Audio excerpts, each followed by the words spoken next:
मेरा नाम शाकरा है और ये अदनान है। किराए के इस मकान पर अदनान ने मेरा नाम लिखा था। वो कहते थे इस नेम प्लेट को बहुत संभाल कर रखना, हम अपना घर बनाएंगे और उस घर के गेट पर यही नेम प्लेट लगाएंगे। अदनान भी किसी शेख चिल्ली से कम न थे। अदनान मुझे बहुत चाहते थे, अपनी जान से भी ज्यादा। नासिर के आने के बाद तो वो मुझसे और भी प्यार करने लगे। वो नासिर को डॉक्टर बनाना चाहते थे, लेकिन मैं लंबी उम्मीदें बांधने से घबराती थी। मैंने तो अदनान को आज तक ये नहीं बताया कि वो मेरे लिए कितने अहम हैं। डरती हूं कि हमें मेरी ही नजर न लग जाए। मुझे तो शहजादी बनाकर रखा था। कहते थे तुम बाहर ना जाओ, दूसरे मर्द तुम्हें घूरते हैं।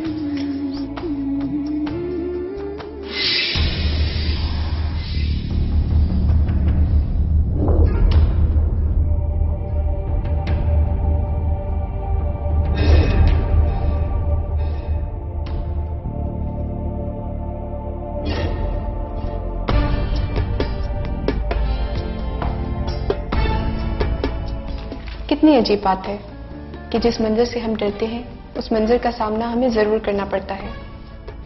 ऐसा क्यों होता है? मेरी जिंदगी में एक ऐसा जुम्मे का दिन आया जो मैं कभी नहीं भुला सकती। अदनान तैयार होकर जुम्मे की नमाज पढ़ने निकले। उस वक्त मैं भी मुसलमान थी, जाए नमाज पर इबादत कर रही थी और अचानक हमारी दुनिया ही बदल गई।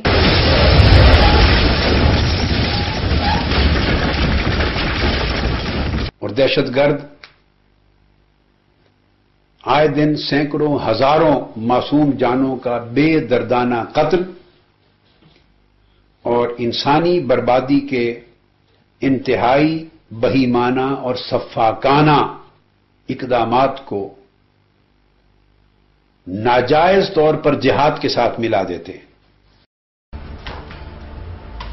मस्जिद में कुछ लोगों ने जन्नत में जाने की खातिर नमाजियों पर गोलियों की बौछार कर दी और फिर एक ऐसा धमाका जिसने अदनान को हमसे हमेशा के लिए जुदा कर दिया। अल्लाह के मानने वालों ने अल्लाह ही का नाम लेकर मेरे अदनान का कत्ल कर दिया।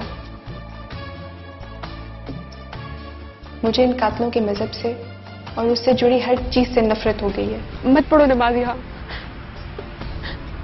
यहाँ नमाज के बहाने लोगों को कत्ल किया जाता है।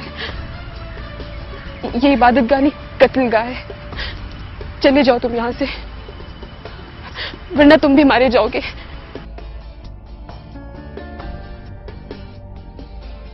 पहले मैंने सोचा कि सब कुछ खत्म कर दूं, लेकिन इस मासूम जान को कैसे मार दूं?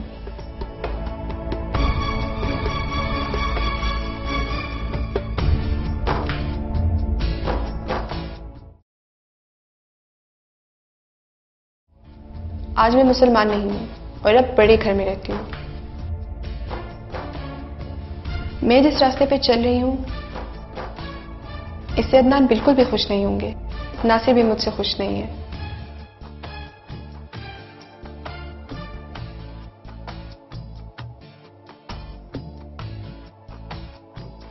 मैं नासिर को कैसे समझाऊं कि हमें इस जहन्नुम में डालने वाले वही जन्नती लोग हैं जिन्होंने हमारे सारे ख्वाबों को रोंद कर रख दिया। मम्मा ये कौन थे? मैंने कहा था ना मुझसे ऐसे सवाल ना पूछा करो। ये अंकल थे, हमारे साथ जहन्नुम में होंगे। मम्मा पापा कहते थे जहन्नुम बुरी जगह है, वहाँ पे आग होती है और शैतान होते हैं, मुझे जन्नत में जाना है। खबरदार जो जन्नत में जाने की बात की, वहां सारे दहशतगर्द होते हैं। तुम्हारे पापा के कातिल भी वही होंगे। हम जहन्नुम में जाएंगे। कल जो अंकल आए थे वो भी हमारे साथ होंगे?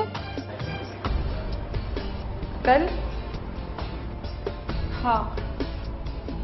लेकिन उन्होंने आपको इतना मारा था।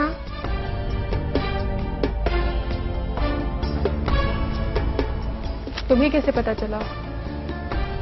तुम देख रहे थे?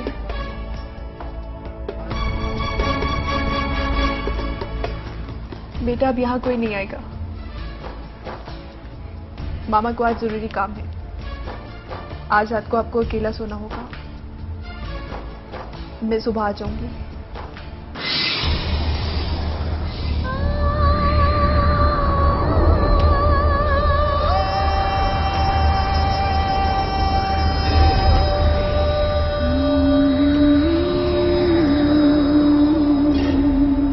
चांदनी मुझको जलाती है, क्या क्या रूप दिखाती है। मुझ पे भी तो साए थे, सुख भी मैंने पाए थे। दुख की कैसी हवा चली, कैसी हवा चली, कैसी हवा चली। दुख की हवा चली, कैसी हवा चली।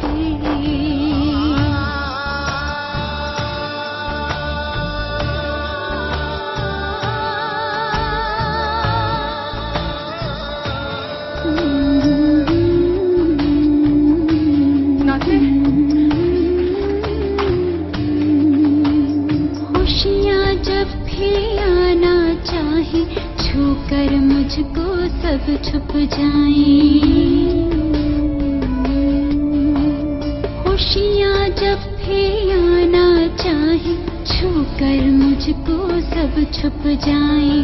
अपना कोई बनना पाया, छोड़ गया मुझे मेरा साया। ये मुझे बाहर सड़क पर घूमता हुआ मिला। मैं इसे फौरन ही पहचान गई और अपने घर ले गई। बहुत शुक्रिया। मेरा नाम कनीज फातिमा है और मैं सामने वाले घर में रहती हूँ। ये अकेला इस घर में घबराता है। अगर आपको कहीं बाहर जाना हो तो आप इसे मेरे पास छोड़ के जा सकती हैं। मम्मा मम्मा, आंटी ने मुझे बहुत सारी कहानियाँ सुनाई। पापा की तरह कुरान शरीफ है। ये आपने ठीक नहीं किया। हम मुसलमान नहीं हैं। जाओ बेटा, मैं खेलो। आप आइंदा इसे अपने घर ले जाने की जहमत ना ले तो बेहतर होगा। हम मुसलमानों के यहाँ का पानी भी पीना पसंद नहीं करते।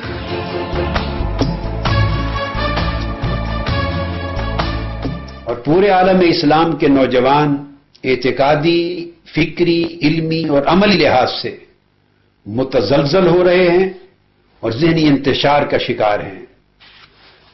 और ये इंतशार रफ्ता रफ्ता उनके अंदर दीन गुरेजी के रुझानात को तकवीयत पहुंचा रहा है। अनकही सी बातें हैं सारी, रात अधूरी नींदों में। अनकही सी बातें हैं सारी, रात अधूरी नींदों में। दिन गुजरे तो याद करूं मैं, बात अधूरी नींदों में। दुनिया मुझको छोड़ चली, कैसी हवा चली। दुख की हवा चली, कैसी हवा चली, कैसी हवा चली। चांदनी मुझको जलाती है, क्या क्या रूप दिखाती है। मुझ पे भी तो साए थे, सुख भी मैं